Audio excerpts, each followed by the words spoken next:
अमृत बाणी राम सुन वड पाजिया सुन वड पाजिया। सो दर केहा सो कर केहा जित बह सरब संभाले। हे अकाल पुरख, तू किस घर या अस्थान ते निवास रखदा है जिथे सुभायमान हो के तू समुची खलकत दी प्रतिपालना ते संभाल करता है। साहिब श्री गुरु ग्रंथ साहिब जी दी बाणी विच होरना लफ्जां वांग अनेक बार घर शब्द दा प्रयोग किया गया। प्रमाण वजों थिर घर बैसो हर जन प्यारे सतगुर तुमरे काज सवारे। इत्थे घर तो भाव प्रतख तौर ते निवास अस्थान या दुनियावी घर तो है, पर गुरबाणी विच हरेक शब्द दे नाल घर सिरलेख जरूर आउंदा है। इत्थे इस दे अर्थ बिल्कुल ही वखरे हो जांदे ने। घर तो पहला संबंधित शब्द दे राग दा नाम दर्ज हुंदा है, जिवें राग तनासरी महला पहला घर तीजा। इस तो भाव है कि इस शब्द का गायन राग तनासरी जो कि निर्धारित राग है विच करना है ते तबला वादक ने 3 ताल विच संगत करनी है। राग देव गंधारी महला पंजवां घर पंजवां। आओ सरवण करदे हां प्रोफैसर हरचंद सिंह ते उन्हां दे रागी जथे वालों गायन किया होया यह शब्द। मैं पेख्यो री ऊंचा मोहन सब ते ऊंचा। मैं पेख्यो री ऊंचा मोहन मैं पेख्यो री ऊंचा मोहन मैं पेख्यो री ऊंचा मोहन सब ते ऊंचा। आनन संसर को लागे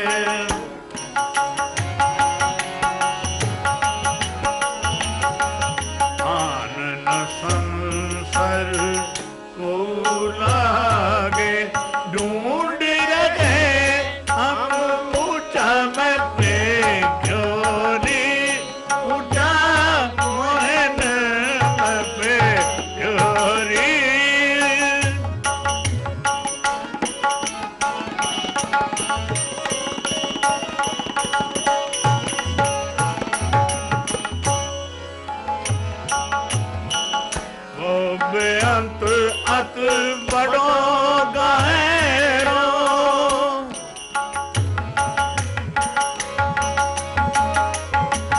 वो बेअंत अत बड़ो गहरो था नहीं अग ऊंचा मैं पेख्यो री ऊंचा मोहन मैं पेख्यो री।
असंख्या अनकृत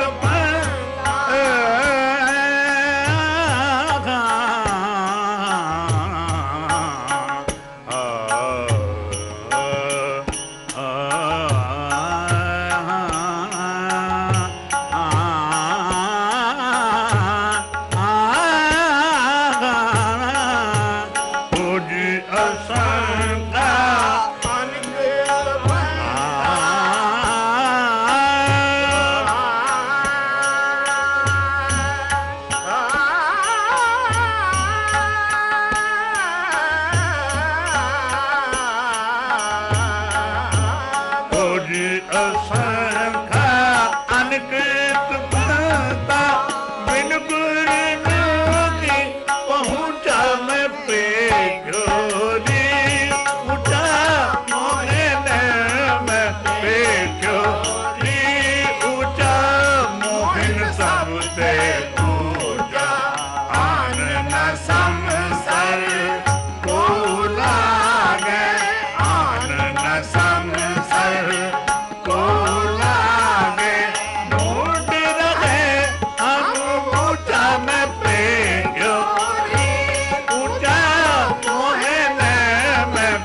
ਮੈਂ ਪੇਖਿਓ ਰੀ ਉੱਚਾ ਮੋਹਨ ਸਭ ਤੇ ਉੱਚਾ।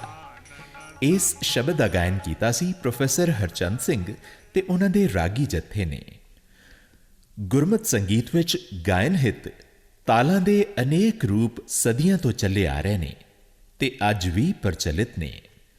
ਬਹੁਤੇ ਸੰਗੀਤ ਆਚਾਰਿਆ ਇਸ ਮਤ ਦੇ ਧਾਰਨੀ ਨੇ ਕਿ ਸੰਗੀਤ ਦੀ ਬੇਬਹਾ ਸੂਝੀ ਰੱਖਣ ਵਾਲੇ ਸ਼ਾਸਤਰੀ ਸੰਗੀਤ ਦੇ ਮਹਾਨ ਅਲੰਬਰਦਾਰ ਹਜ਼ਰਤ ਅਮੀਰ ਖੁਸਰੋ ਨੇ 17 ਤਾਲ ਇਜਾਦ ਕੀਤੇ, ਜਿਹੜੇ ਕਿ ਬੁਨਿਆਦੀ ਅਤੇ ਬਿਖੜੇ ਤਾਲ ਹਨ, ਜਿਵੇਂ ਸੂਲ, ਫਾਖਤ ਤੇ ਫਰੋਦਸਤ ਇਤਿਆਦ। ਇਸ ਵਾਸਤੇ ਇਹ ਗੱਲ ਸੰਭਵ ਹੈ ਕਿ ਗੁਰਬਾਣੀ ਦੇ 17 ਘਰ ਜਾਂ ਤਾਲ ਇਹਨਾਂ ਤਾਲਾਂ ਦੇ ਹੀ ਕਦੀਮੀ ਰੂਪ ਜਾਂ ਪ੍ਰਕਾਰ ਹੋਣ। ਗੁਰਬਾਣੀ ਵਿੱਚ ਘਰ ਦਾ ਸਿਧਾਂਤ ਸੁਣਦੇ ਹਾਂ ਡਾਕਟਰ ਚਰਨ ਕਮਲ ਸਿੰਘ ਹੋਰਾਂ ਪਾਸੋਂ ਇਹ ਵਾਰਤਾ। ਸ੍ਰੀ ਗੁਰੂ ਗ੍ਰੰਥ ਸਾਹਿਬ ਵਿੱਚ ਗੁਰਬਾਣੀ ਦੇ ਸੁਨੇਹਿਆਂ ਨੂੰ ਸਮਝਣ ਲਈ ਸਭ ਤੋਂ ਪਹਿਲਾਂ ਗੁਰਬਾਣੀ ਦੀ ਤੁਕ ਦੇ ਅਰਥ ਸਮਝੇ ਜਾਂਦੇ ਹਨ। ਬੰਧਨ ਤੋਰ ਛੋਰ ਬਿਖਿਆ ਤੇ ਗੁਰ ਕੋ ਸ਼ਬਦ ਮੇਰਾ ਹੀ ਰਹਿ ਦੀਨ। ਫਾਹੀਆਂ ਨੂੰ ਤੋੜ ਕੇ, ਮਾਇਆ ਤੋਂ ਛੁਡਾ ਕੇ ਗੁਰੂ ਦਾ ਸ਼ਬਦ ਮੇਰੇ ਹਿਰਦੇ ਨੂੰ ਬਖਸ਼ ਦਿੱਤਾ ਹੈ, ਵਸਾ ਦਿੱਤਾ ਹੈ, ਵਾਸਾ ਕਰ ਦਿੱਤਾ ਹੈ।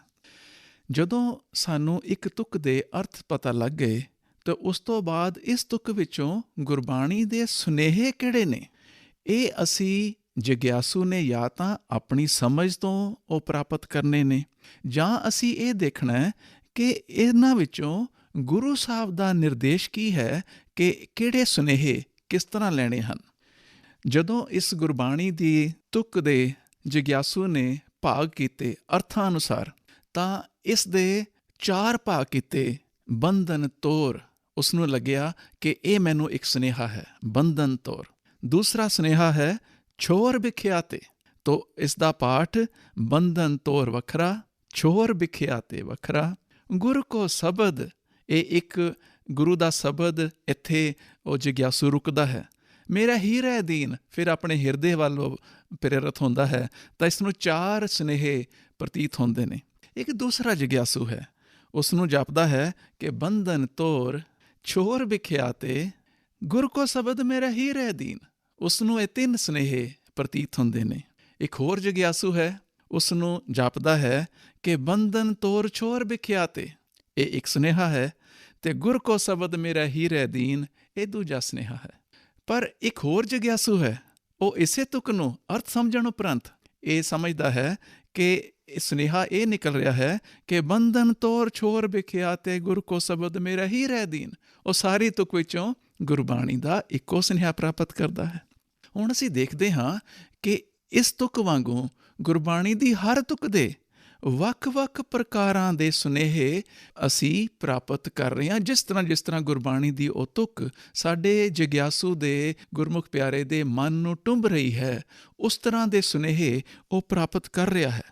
ਹੁਣ ਦੇਖਣ ਵਾਲੀ ਗੱਲ ਇਹ ਹੈ ਕਿ ਕੀ ਗੁਰੂ ਸਾਹਿਬ ਵੱਲੋਂ ਵੀ ਕੋਈ ਨਿਰਦੇਸ਼ ਹੈ ਵਿੱਚੋਂ ਕਿਹੜਾ ਸੁਨੇਹਾ ਜਾਂ ਕਿੰਨੇ ਸੁਨੇਹੇ ਤੇ ਕਿਹੜੇ ਸੁਨੇਹੇ ਪ੍ਰਾਪਤ ਕਰਨੇ ਹਨ।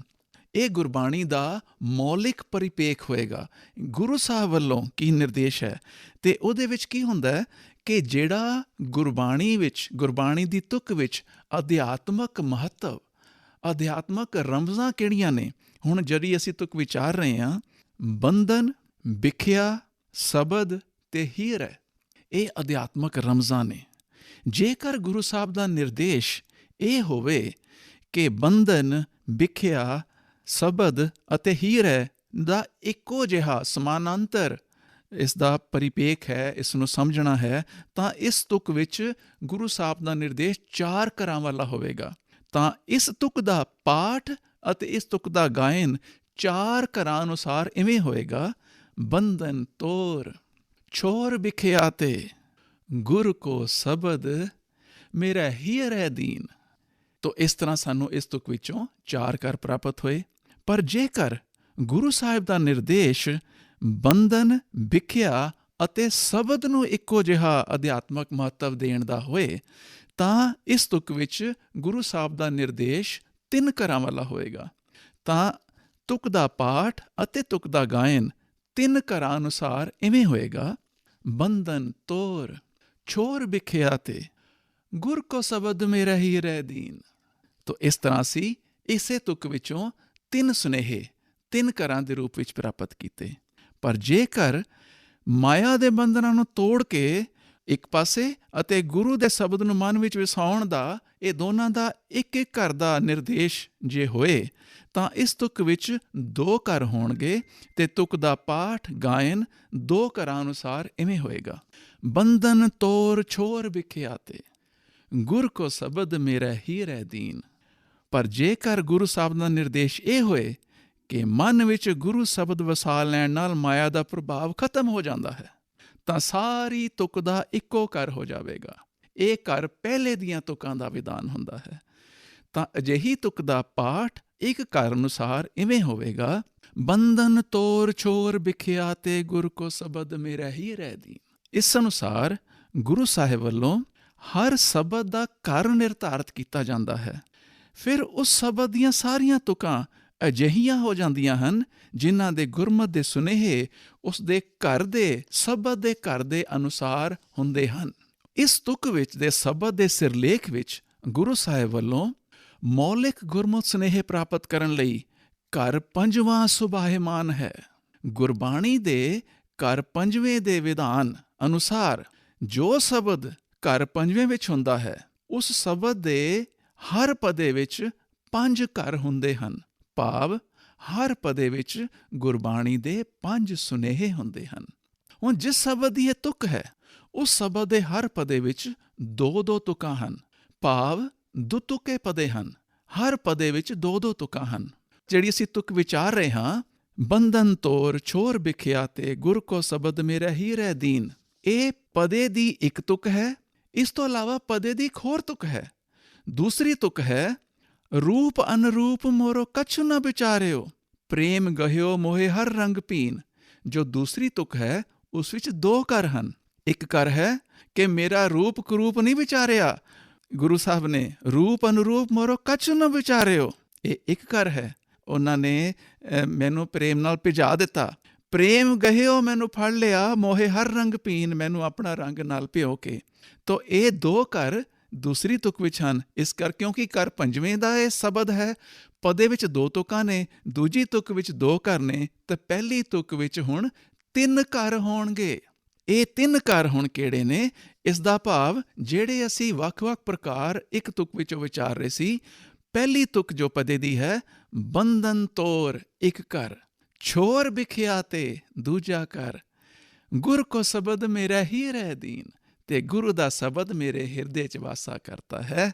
ਤੋ ਇਹ 3 ਘਰ। ਤੋ ਇਸ ਦਾ ਭਾਵ ਹੋਇਆ ਜਿਹੜੇ 4 ਪ੍ਰਕਾਰ ਦੇ ਤਰ੍ਹਾਂ ਨਾਲ ਸਾਡੇ ਮਨ ਨੂੰ ਟੁੰਬ ਰਹੀ ਸੀ ਇੱਕ ਤੁਕ, ਅਸੀਂ ਜਦੋਂ ਗੁਰੂ ਸਾਹਿਬ ਦਾ ਸੁਨੇਹਾ ਗੁਰੂ ਸਾਹਿਬ ਦੇ ਅਨੁਸਾਰ ਜਦੋਂ ਲੈਂਦੇ ਹਾਂ, ਇਸ ਤੁਕ ਨੂੰ ਅਸੀਂ ਪੜਾਂਗੇ, ਇਸ ਤੁਕ ਨੂੰ ਗਾਵਾਂਗੇ। ਬੰਧਨ ਤੋਰ ਛੋਰ ਬਿਖਿਆ ਤੇ ਗੁਰ ਕੋ ਸ਼ਬਦ ਮੇਰਾ ਹੀ ਰਹਿ ਦੀਨ। ਸ੍ਰੀ ਗੁਰੂ ਗ੍ਰੰਥ ਸਾਹਿਬ ਵਿੱਚ ਗੁਰਬਾਣੀ ਦੇ ਸੁਨੇਹੇ ਰੂਪੀ ਘਰਾਂ ਨੂੰ ਨਿਰਧਾਰਤ ਕਰਨਾ ਅਤੀ ਮਹੱਤਵਪੂਰਨ ਹੈ। ਇਸ ਲਈ ਘਰ ਆਧਾਰਿਤ ਗੁਰਬਾਣੀ ਸੰਥਿਆ ਜ਼ਰੂਰੀ ਹੈ। ਘਰ ਆਧਾਰਿਤ ਗੁਰਬਾਣੀ ਸੰਥਿਆ ਰਾਹੀਂ ਅਸੀਂ ਗੁਰੂ ਸਾਹਿਬ ਦੇ ਨਿਰਦੇਸ਼ਾਂ ਅਨੁਸਾਰ ਗੁਰਬਾਣੀ ਦਾ ਪਾਠ ਉਵੇਂ ਕਰਨ ਦੇ ਪਾਤਰ ਬਣ ਸਕਦੇ ਹਾਂ ਜਿਵੇਂ ਗੁਰੂ ਸਾਹਿਬ ਸਾਨੂੰ ਨਿਰਦੇਸ਼ ਕਰ ਰਹੇ ਹਨ। ਗੁਰਬਾਣੀ ਦੇ ਪਾਠ ਦੀ ਮੌਲਿਕਤਾ ਅਤੇ ਇਕਸਾਰਤਾ ਦੀ ਸੰਭਾਲ ਲਈ ਗੁਰੂ ਸਾਹਿਬਾਨ ਵੱਲੋਂ ਸ੍ਰੀ ਗੁਰੂ ਗ੍ਰੰਥ ਸਾਹਿਬ ਵਿੱਚ ਘਰ ਦਾ ਵਿਧਾਨ ਸੁਭਾਇਮਾਨ ਕੀਤਾ ਗਿਆ ਹੈ। ਸ਼ਬਦਾਂ ਛੰਤਾਂ ਦੇ ਸਿਰਲੇਖਾਂ ਵਿੱਚ ਘਰ ਪਹਿਲਾ, ਘਰ ਦੂਜਾ, ਘਰ ਤੀਜਾ, ਘਰ ਚੌਥਾ, ਘਰ ਪੰਜਵਾਂ ਜਿਹੇ ਸਿਰਲੇਖ ਸੁਭਾਇਮਾਨ ਹਨ। ਇਹ ਸਿਰਲੇਖ ਦਰਸਾਉਂਦੇ ਹਨ ਕਿ ਗੁਰਬਾਣੀ ਦੀਆਂ ਤੁਕਾਂ ਵਿੱਚ ਗੁਰਬਾਣੀ ਦੇ ਸੁਨੇਹਿਆਂ ਨੂੰ ਕਿਵੇਂ ਸਮਝਣਾ ਹੈ। ਸ਼ਬਦ ਦੀਆਂ ਤੁਕਾਂ ਦਾ ਗਾਇਨ ਵੀ ਘਰਾਂ ਅਨੁਸਾਰ ਕਰਨਾ ਹੁੰਦਾ ਹੈ। ਇਉਂ ਗੁਰਬਾਣੀ ਦਾ ਘਰ ਗੁਰਬਾਣੀ ਦੇ ਸੁਨੇਹਿਆਂ ਨੂੰ ਗੁਰੂ ਸਾਹਿਬ ਅਨੁਸਾਰ ਸਮਝਣ ਦਾ ਵਿਧਾਨ ਹੈ। ਗੁਰਬਾਣੀ ਦੇ ਅਰਥਾਂ ਦੀ ਸਮਝ ਨਾਲ ਗੁਰਬਾਣੀ ਦੀਆਂ ਤੁਕਾਂ ਦੇ ਭਾਗ ਤਾਂ ਕੀਤੇ ਜਾ ਸਕਦੇ ਹਨ, ਪਰ ਜਦੋਂ ਗੁਰਬਾਣੀ ਦੀਆਂ ਤੁਕਾਂ ਦੇ ਭਾਗ ਅਸੀਂ ਗੁਰਬਾਣੀ ਦੇ ਘਰ ਦੇ ਵਿਧਾਨ ਦੀ ਸੋਝੀ ਨਾਲ ਕਰਦੇ ਹਾਂ ਤਾਂ ਤੁਕਾਂ ਦੇ ਭਾਗ ਤੁਕਾਂ ਦੇ ਘਰ ਹੋ ਜਾਂਦੇ ਹਨ। ਇਉਂ ਗੁਰਬਾਣੀ ਦੀਆਂ ਤੁਕਾਂ ਦੇ ਘਰ ਸੰਬੰਧੀ ਗੁਰੂ ਸਾਹਿਬਾਨ ਵੱਲੋਂ ਕੀਤੇ ਨਿਰਦੇਸ਼ਾਂ ਅਨੁਸਾਰ ਨਿਰਧਾਰਤ ਭਾਗ ਕਰਨ ਨਾਲ ਉਸ ਅਨੁਸਾਰ ਗੁਰਬਾਣੀ ਦਾ ਪਾਠ, ਗੁਰਬਾਣੀ ਦਾ ਗਾਇਨ ਕਰਨ ਨਾਲ ਗੁਰਬਾਣੀ ਦਾ ਅਸਲ ਅਧਿਆਤਮਕ ਆਨੰਦ ਪਹੁੰਚਿਆ ਜਾ ਸਕਦਾ ਹੈ। ਗੁਰਬਾਣੀ ਵਿੱਚ ਘਰ ਦਾ ਸਿਧਾਂਤ। ਇਹ ਵਾਰਤਾ ਸੁਣਾ ਰਹੇ ਸਨ ਡਾਕਟਰ ਚਰਨ ਕਮਲ ਸਿੰਘ। ਗੁਰਮਤਿ ਸੰਗੀਤ ਵਿੱਚ ਪ੍ਰਚਲਿਤ ਸਾਰੇ ਤਾਲ ਭਾਰਤੀ ਸ਼ਾਸਤਰੀ ਸੰਗੀਤ ਵਿੱਚੋਂ ਹੀ ਸਿੱਧੇ ਤੌਰ ਤੇ ਪ੍ਰਯੋਗ ਹੋ ਰਹੇ ਨੇ।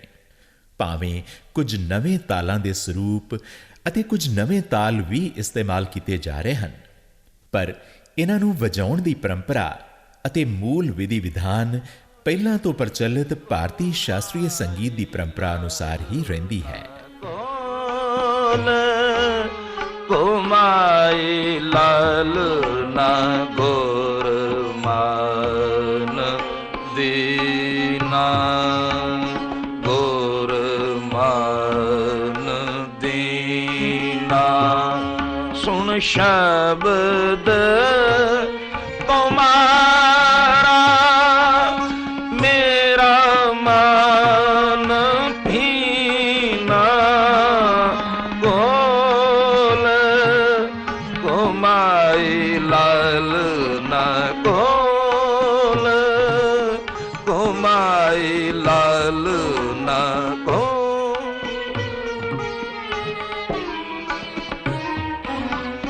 ਏ ਮਾਨ ਪੀਨਾ ਜੋ ਜਲ ਮੀਨਾ, ਇਹ ਮਾਨ ਪੀਨਾ ਜੋ ਜਲ ਮੀਨਾ, ਲਾਗਾ ਰੰਗ ਮੁਰਾਰਾ, ਲਾਗਾ ਰੰਗ ਮੁਰਾਰਾ, ਕੀਮਤ ਕਹੀ ਨਾ ਜਾਈ, ਠਾਕੁਰ ਕੀਮਤ ਕਹੀ न जाई ठाकुर तेरा महल अपार कोल कुमाई लाल न कोल कुमाई लाल न कोल।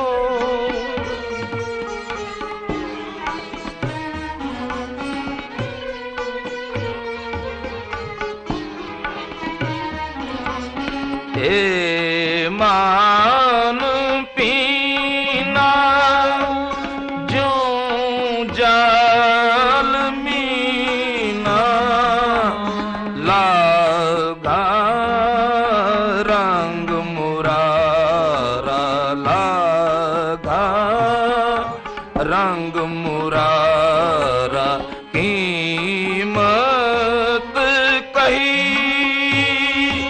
न जाई ठाकुर तेरा महल अपार कोल कुमाई लाल न कोल कुमाई लाल न।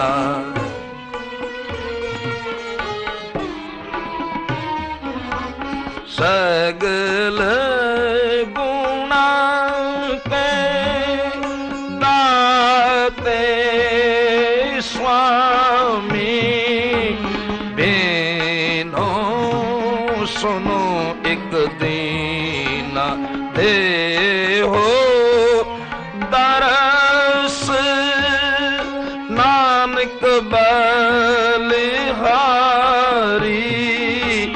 दे हो दरस नानक बलिहारी जियड़ा बल बल की न कोल कुमाई लाल न ਕੋਲ ਕੁਮਾਈ ਲਾਲਨਾ ਗੁਰ ਮਨ ਦੀਨਾ ਸੁਣ ਸ਼ਬਦ ਤੁਮਾਰਾ ਮੇਰਾ ਮਨ ਪੀਨਾ। ਇਸ ਸ਼ਬਦ ਦਾ ਗਾਇਨ ਕੀਤਾ ਸੀ ਭਾਈ ਬਖਸ਼ੀਸ਼ ਸਿੰਘ ਤੇ ਉਹਨਾਂ ਦੇ ਰਾਗੀ ਜੱਥੇ ਨੇ। ਗੁਰਮਤਿ ਸੰਗੀਤ ਦੇ ਆਚਾਰੀਆਂ ਦੇ ਨਿਰਣੈ ਅਨੁਸਾਰ ਆਸਾ ਕੀ ਵਾਰ ਦੀ ਚੌਂਕੀ ਦੇ ਆਰੰਭ ਵਿੱਚ ਮੰਗਲਾ ਚਰਨ ਜਾਂ ਬੰਦਨਾ ਦੇ ਤੌਰ ਤੇ ਸ਼ਬਦ ਦਾ ਗਾਇਨ ਕਰਨ ਲਈ ਗਾਇਨ ਵਿੱਚ ਯੱਕਾ ਤਾਲ ਜਾਂ ਏਕ ਤਾਲ, ਫਿਰ ਸਲੋਕ ਦੇ ਗਾਇਨ ਉਪਰੰਤ ਪੌੜੀ ਦਾ ਗਾਇਨ ਖੁੱਲ੍ਹਾ ਹੱਥ ਵਜਾਉਂਦੇ ਹੋਏ ਪੌੜੀ ਤਾਲ ਵਿੱਚ ਚੌਂਕੀ ਦੀ ਸਮਾਪਤੀ ਦੀ ਮਰਿਆਦਾ ਗੁਰੂ ਸਾਹਿਬਾਨ ਨੇ ਬੱਧੀ ਹੈ। ਚਾਰ ਤਾਲ, ਆੜਾ ਚੌਤਾਲ ਅਤੇ ਭਿੰਨ-ਭਿੰਨ ਸ਼ੈਲੀਆਂ ਵਾਸਤੇ ਵੱਖੋ ਵੱਖਰੇ ਤਾਲਾਂ ਦੀ ਵਰਤੋਂ ਗੁਰਮਤਿ ਸੰਗੀਤ ਵਿੱਚ ਕੀਤੀ ਜਾਂਦੀ ਹੈ। ਪੜਤਾਲ ਗਾਇਨ ਕਰਦੇ ਸਮੇਂ ਵੱਖ-ਵੱਖ ਕਰਾਂ ਜਾਂ ਤਾਲਾਂ ਨੂੰ ਵਜਾਇਆ ਜਾਂਦਾ ਹੈ, ਪਰ ਖਾਸ ਗੱਲ ਇਹ ਹੈ ਕਿ ਸ਼ਬਦ ਦੀ ਸਮਾਪਤੀ ਸ਼ਬਦ ਦੇ ਆਰੰਭ ਸਮੇਂ ਸ਼ੁਰੂ ਕੀਤੇ ਗਏ ਤਾਲ ਦੇ ਨਾਲ ਹੀ ਹੁੰਦੀ ਹੈ। ਆਓ ਸਰਵਣ ਕਰਦੇ ਹਾਂ ਭਾਈ ਅਵਤਾਰ ਸਿੰਘ ਤੇ ਉਹਨਾਂ ਦੇ ਰਾਗੀ ਜਥੇ ਵੱਲੋਂ ਗਾਇਨ ਕੀਤਾ ਹੋਇਆ ਇਹ ਸ਼ਬਦ। ਸਾ ਧਰਤੀ ਪਈ ਹਰਿਆਵਲੀ ਜਿੱਥੈ ਮੇਰਾ ਸਤਿਗੁਰ ਬੈਠਾ ਆਏ, ਸੇ ਜੰਤ ਪਏ ਹਰਿਆਵਲੇ ਜਿਨੀ ਮੇਰਾ ਸਤਿਗੁਰ ਦੇਖਿਆ ਜਾਏ।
ਧਨ पिता धन धन कुल धन धन सुजननी जिनि गुरु जन अमाय धन धन सुजननी जिनि गुरु जन अमाय धन सुजननी जिनि गुरु जन अमाय सापर की गई हरियावली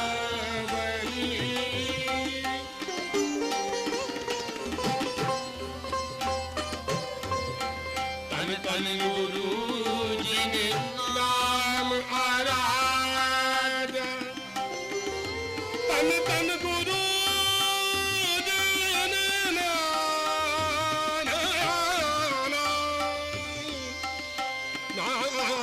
तन तन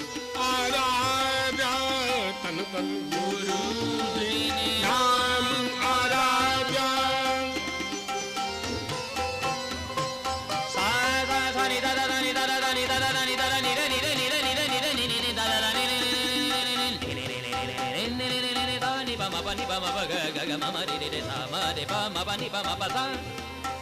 जी ने नाम आराध्य गुरु जी ने नाम हर दिया धन धन गुरु जी ने नाम आराध्य आप तेरे दिन विका के नाल छुड़ाए आप तेरे दिन विका के नाल छुड़ाए आप तेरे दिन विका के नाल छुड़ाए सागर तुम्हें हरियावली सतगुरु मेलो दया कर हरे सतगुरु मेलो दया कर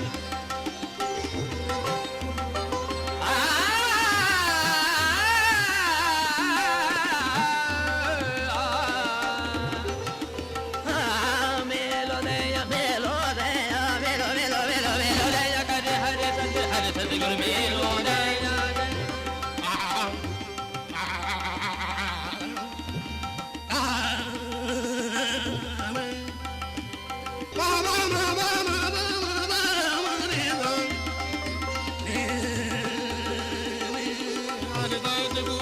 सतगुरु मेलो दया कर जन नानक दोबे पाए जन नानक दोबे पाए जन नानक दोबे पाए जन नानक दोबे पाए सात धरती पई हरियावली जिथै मेरा सतगुर बैठा आए से जंत पए हरियावले जिनी मेरा सतगुर देखिया जाए। इस शब्द का गायन कीता सी भाई अवतार सिंह ते उन्हां दे रागी जत्थे ने।